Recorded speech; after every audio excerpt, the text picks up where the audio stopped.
আসসালামু আলাইকুম। ভারতের প্রধানমন্ত্রী নরেন্দ্র মোদীর কড়া সমালোচনা করেছেন ইউক্রেনের প্রেসিডেন্ট ভলোদিমির জেলেনস্কি।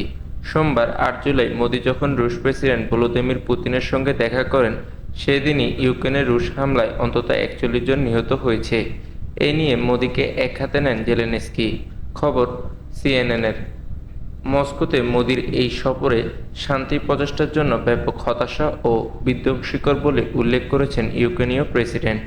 সিএনএনের প্রতিবেদনে বলা হয়েছে, সোমবার মস্কোতে সরকারি বাসভবনে পুতিনের সঙ্গে দেখা করেন মোদী। সেখান থেকে ৯০০ কিলোমিটার দূরে কিয়েভে হামলা হয়েছে। ২০২২ সালের ফেব্রুয়ারিতে ইউক্রেনে পুরো মাত্রায় অভিযানের ঘোষণা দেন পুতিন। ইউক্রেনে রাশিয়ার আগ্রাসন শুরুর পর এটি মোদীর দেশটিতে প্রথম সফর। প্রকাশিত বিভিন্ন ছবিতে দেখা যাচ্ছে দুই নেতা একে অপরকে জড়িয়ে ধরছেন, দুইজনের মধ্যে চায়ের আড্ডা হচ্ছে এবং ইলেকট্রনিক গাড়িতে বসে ঘোরার প্রতিযোগিতা উপভোগ করছেন। রুশ হামলার প্রসঙ্গ উল্লেখ করে সামাজিক যোগাযোগ মাধ্যম এক্সে এ নিয়ে জেলেনস্কি বলেন, এটা অনেক হতাশা ও বিধ্বংসীকর যে এমন দিনে বিশ্বের সর্ববৃহৎ গণতান্ত্রিক দেশের নেতা এবং বিশ্বের সবচেয়ে নিষ্ঠুর অপরাধীর সঙ্গে কোলাকুলি করছেন। কিয়েভে সোমবার রুশ হামলা নিয়ে মঙ্গলবারের ভাষণেও কোনো মন্তব্য করেনি মোদী। তবে মোদী এদিন ভারত ও রাশিয়ার মধ্যে যে সম্পর্ক তার প্রশংসা করেছেন।